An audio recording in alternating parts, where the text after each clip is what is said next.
Hello everyone welcome back to my mini blog today है।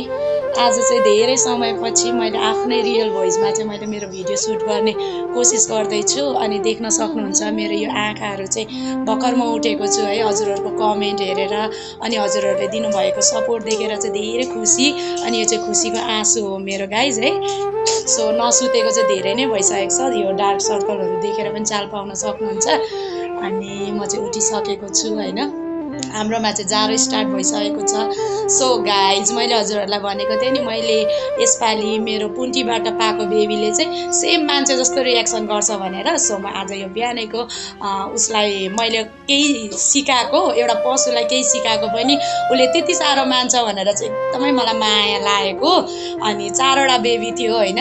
अनि 4वटा बेबीमा चाहिँ अनि 3टा चाहिँ कुकुरले नै कुकुरकै नानी खाने क्या साथीहरू। म त छक्क पऱ्यो यो देखेर होइन। अनि कलियुग भन्थे हो जस्तो लाग्यो। सो यसलाई चाहिँ मैले केही कुरामा डर देखाएँ होइन। अब सानो छ नि त उसलाई त मैले जस्तो सिकाएँ त्यस्तै गर्छ भन्ने मेरो मनले लागेर सिकाएको। सो त्यो देखाउँदैछु हेरिदिनु। सो साथीहरू मैले चाहिँ यहाँनिर यो अहिले साइकल राखेको छ होइन।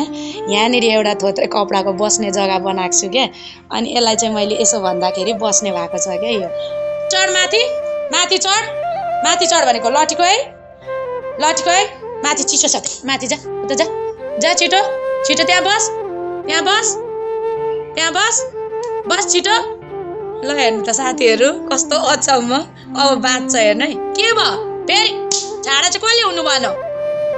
बुबु चाहियो अरे आज के खान्छौ के खान्छौ गाइस देख्नुभयो यति ज्ञानी छिन्।